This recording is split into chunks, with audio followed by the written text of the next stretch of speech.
Hey, look at you, all grown up and needing car insurance. You don't have to freak out if you got a driving record that's not so hot or worry if you aren't sure exactly what you need. Able Insurance has your back. Pass up the national insurance companies where you're just another number and keep your auto insurance right here in Charlottesville. 979-0814 is the number. AbleInsurance.com is the site. Go. What up, though, Ball Hawk Show. Say it one more time. What up, though, Ball Hawk Show.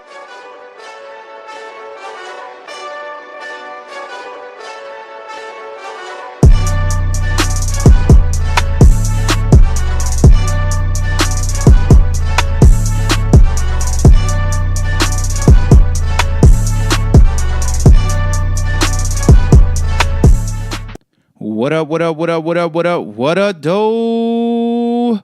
Welcome to the Ball Hawk Show podcast. I'm your host, Amar Hawkins, and I appreciate you taking time out of your day to listen to the latest episode of the podcast. If you haven't already, make sure you go to iTunes and subscribe to the Ball Hawk Show. Leave a review. It helps with the visibility, whether it's 1-star, 5-star. And if you want to leave a written review, that's always welcome because I would love to hear and receive feedback from you guys to help improve the show. Make sure you go to YouTube, search the Ball Hawk Show, and subscribe to the updated YouTube channel. The last channel was deleted, so I got to get this one up, back and running. Over 1,700 subscribers, but we could get it back. Wahoo family. So let's go ahead and get started with this podcast. I just want to do a congratulations podcast since the Wahoos were selected to play in the Belk Bowl, which features the SEC and the ACC, December 29th, 12 o'clock noon in Charlotte, playing at the Panthers Stadium. Well-deserved, just showing more and more growth from the football program and just validation that they're trending the right way. Even though the last 2 weeks didn't end as a lot of people anticipated, overall, you can't just dismiss the type of season that the Wahoos had. They're 7-5, 4-4 in the ACC. South Carolina is 7-5, 4-4 in the SEC. So Bronco Mendenhall and his troops are looking forward to playing against the SEC team to really measure themselves because of how the SEC is revered and so respected that this is the type of competition that you want for a bowl game. Now, everybody would love to have that easier opponent on paper so you could get that 8th win, but with this model, earn not given, the new standard, it's like poetic. If we want to reach that 8-win plateau and we want to demonstrate that our program is trending upwards and we're getting there, what better way to put that on display than in your bowl game? And if you want to right the ship and have a different outcome than last year's bowl game, that you go up against a team from the vaunted SEC. And you got South Carolina. These two teams are familiar with each other. They haven't played in years. I think the last time they played was, what year was that? 2002 and 2003. UVA beat South Carolina here at Scott Stadium 34-21, and then lost up there at Williams-Brice Stadium, down there 31-17. So it's not like these two programs haven't faced each other before. And like I said, identical overall records, identical conference records. Everybody will say that the SEC is tougher. So when you look at South Carolina and their ability to put points on the board and you see what they can do offensively, they're going to tip their hat and say, well, South Carolina is going to put that work on UVA. They're not going to really respect the numbers that UVA has defensively just because outside of Clemson, nobody truly respects other teams in the ACC this year. So that's why, what better way to display the new standard than to go in as an underdog and win a bowl game, to get your 8th win after the last 2 games that you played in the ACC ended up in overtime and you couldn't finish. So the motto is to finish against a team that is representing a conference that everybody reveres and fears and make excuses for. You see Georgia lose to Alabama, and people are still screaming that Georgia deserves to be a top 4 team, which I find very hilarious, because if you are truly a top 4 team, you don't get your tail beat by 20 points. If you're playing Madden, you have to pass the sticks. I'm sorry. Like, if you lose one game and then you battle back the rest of the year and then you end up winning your conference, then yeah, okay, we can say that's a hiccup. And you got 2 losses. We know you lost to Alabama, but you let that one go away. Virginia didn't finish versus Georgia Tech and Virginia Tech. Georgia, the past 2 times they played Alabama, they just gave the game away. You're going forward and 4th and 11, like, you're doing dumb stuff. So there should be no co-signing for Georgia, but we know why it's a co-signing for Georgia, because they play in the SEC, and the SEC has the media machine behind them. Everybody is scared to speak against the SEC. And, the ball hawkers serve the SEC, shut the hell up juice, quick, fast, and in a hurry. So it doesn't matter. It doesn't matter. If I'm a fan, man, we can't have that negative stigma in our head that, oh my God, I want a different opponent. We don't match up well. It's a reason why you play the games.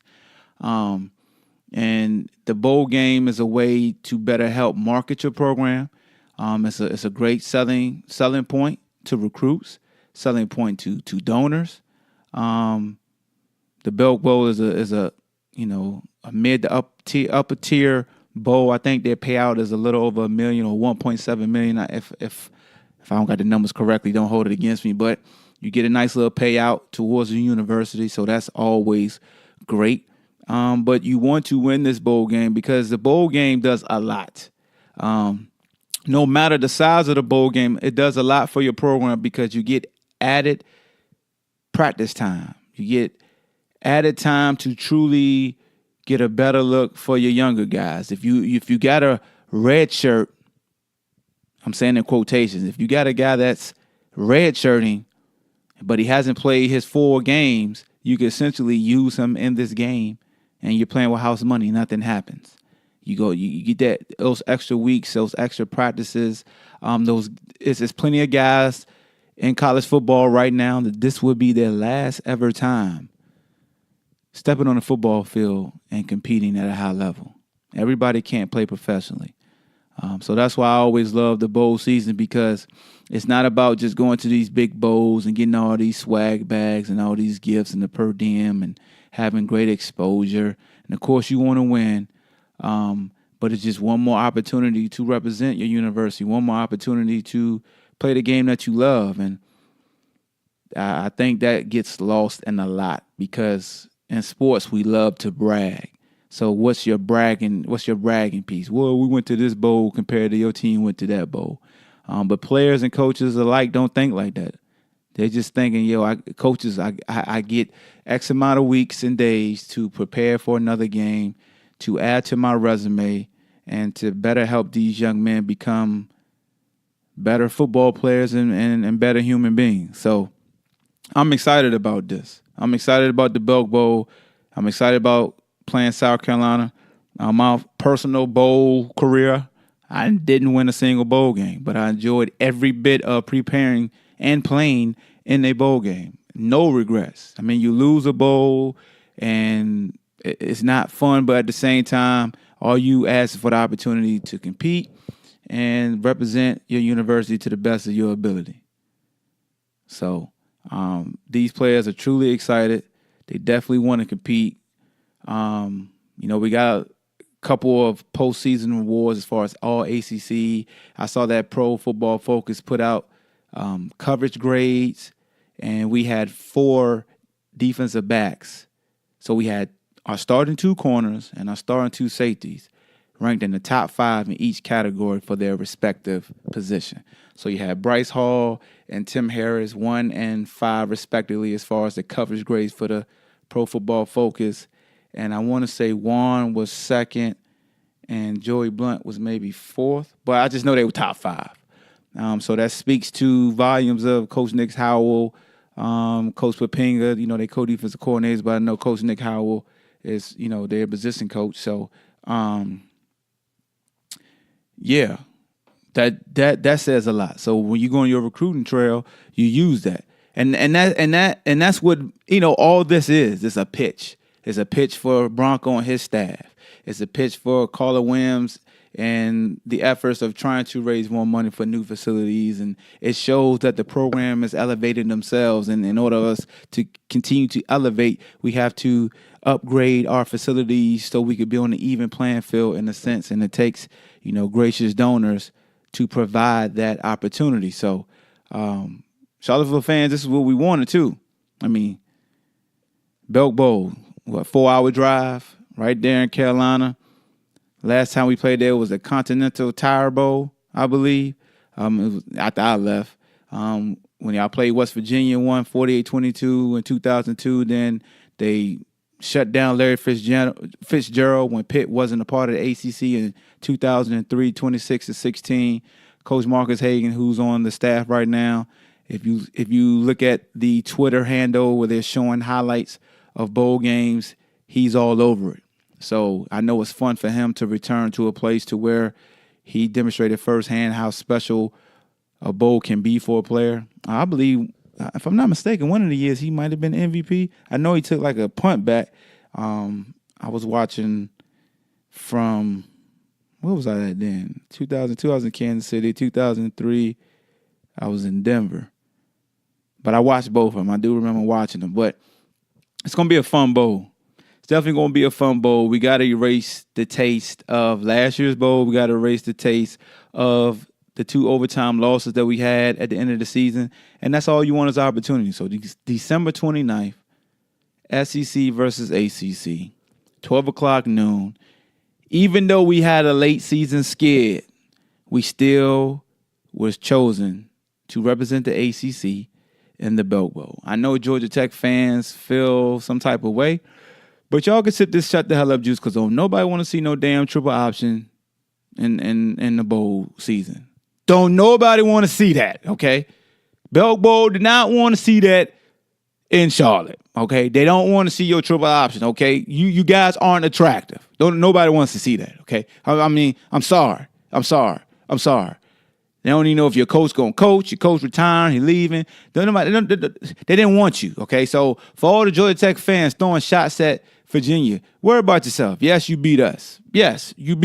Okay? But hey, just because you beat us don't mean you're more attractive. I mean, kick rocks, okay? With all due respect, don't come for us. Chill out. I see South Carolina fans saying there's no reason why we shouldn't win that game. And that's what fans supposed to do because they don't have to step out there and play. So anytime somebody doesn't have to assume the risk of getting hit in the mouth, of course they're going to say there's no reason why Team A should lose to Team B. But we're going to strap up and line up and let the chips fall where they may. I like feeling disrespected. Maybe that put a chip on your shoulder because it seems like this team plays better when it is truly the underdog. This team hasn't learned how to play with high expectations attached to them. Why did this team do so well this year? Because it was low expectation attached to them and they felt very disrespected. Wahoo fans, let's keep it 100 right now. Let's be totally honest. For all the folks saying we could have won 8 or 9 games, how many games did you have them winning coming to the year? And that's why Ballhawk didn't overreact. Ballhawk had the team winning 7 to 8 games at least. They got to the 7 games. I'm like, cool, I'll take it because I understand we're still growing. Was the opportunities there for us to win 9 games by the end of the year before you get to the bowl game? Absolutely. But I'm not going to lose sight in the vision I have for this team. So if they would have got to 8 or 9, they would have overachieved, in my opinion. I would have been very happy. But I'm not going to demonize them just because they peaked a little early and ACC might be down more than what people thought just because of the success of Virginia. So the fact that Virginia's successful, people start looking, well, the ACC is not so strong. At the end of the day, they did better than what everybody thought. Everybody picked them to come in last. You have faithful who are season ticket holders like, man, I'd be surprised we win more than 4 games. You got the 7 games quick, fast, in a hurry. Expectations change, and you forget that you didn't even see more than 4. So that's why I like to come in, be the voice of reason, and just say, look, we still growing. We understood that we let opportunities slip through our fingers, but that's further evidence that we aren't really there yet. But we had some highs. And it seems like our lows always come at the end of the year. So the best thing we can do is use this bowl game to springboard that confidence of showing, hey, we can finish. Because you don't want to have back-to-back seasons where last year, we lose four games in a row to end the year. This would be 3 games in a row to end the year, and then 4 out of the last 5. So it's a lot going on for the bowl weekend. I don't want to make this episode too long, so I'm gonna just leave it at that, man. I just want to give a shout out and say congratulations to the staff, to the program as a whole. You guys deserve it. Like I said, pick to finish last in the ACC. Now you 7. I just lost my train of thought. 7-5, 4-4. You playing a team with the exact same record from the big bad SEC, and you got what you wanted. That's all you guys for opportunity. For you seniors out here, take full advantage of the practice time, the preparation time, the fellowship time with your coaches, with your teammates, because it's gonna go by in the blur. And some of y'all, this may be the last ever competitive football game that you'll play for the rest of your life. But I'll talk about that more as we get into bowl week. I'll definitely be down there in Charlotte to root the young men on, as I always do. So you know the motto, good is the enemy of great. Be great in everything that you do. If you haven't, get your Petty Hawk shirts at sthujuice.com. You can also get Shut the Hell Up Juice hoodies, Shut the Hell Up Juice shirts, various options you can get. And if you want to hit me up, just email me, theballhawk9@gmail.com. Of course, I'll be doing more basketball episodes, recapping each game that I'm available to see. I don't travel to watch the basketball team, so if they're not on TV and I can't watch film on it, then I'm not going to do a recap on just hearsay and what's written on, in the article, because I don't think that's fair to those young men. But that's it, man. Ballhawk, make sure you subscribe. Appreciate your time. We up out of here. Ha! I want the whole world spin my record. Cheryl, the hooded stars, check game, stay free records. Oh, shorty girl fed to death and I'm massaging. Bad news, even be massaging. I got a fitted head, I be massaging. Pinky rings on my finger, I'm massaging. I got a speedboat concert cause I massage. I coming through about a whole Econo Lodge. I be massaging, I be massage. I'm coming through with Cadillacs and massaging. Yeah, boats I'm constantly massaging. I got GPS's, I be massaging. I catch croaker fish cause I'm massaging. I like a macaroni plate, I be massaging. Even oodles and noodles, I be massaging. Straight out the ghetto cause I'm massaging. I got ice around my neck cause I'm massaging. Or even gold teeth, I'm massaging. A pinky ring iced out cause I'm massaging. I got $100 million, I be massaging. I got $10, I be massaging. I got $1,000, I be massaging. I got 22 cents and be massaging. I take a penny and be massaging. I tell shorty girl fat, I be massaging. Your big tooth, I be massaging. I be massaging, I be massaging. I got a GPS steering wheel massaging. Whole share road chain be massaging. I got a Uzi, I be massaging. I got a 12 gauge pump, I massage. I got $100,000, I massage. Ain't broke, I be massaging. I stay paid, I be massaging. I stay late, I be massaging. I hit the pool all night cause I'm massaging. She wanna come through loaded and massage. Whole cheese, we massage. Bad new posse constantly massage. Ain't no joke, I be massaging. Even the bacon and eggs, I be massaging. Polo shirts, Chateau Adidas, I be massaging. I love you, sweetie cake. Spin my record, let me give you the game. On how to get rich. Take a penny and flip a penny. Then 40 billion. Why? I be massaging. What? Car steering wheel. I be massaging. The whole label of the State Free Records in the VA. Oh, we be massaging. Let's have a money shot.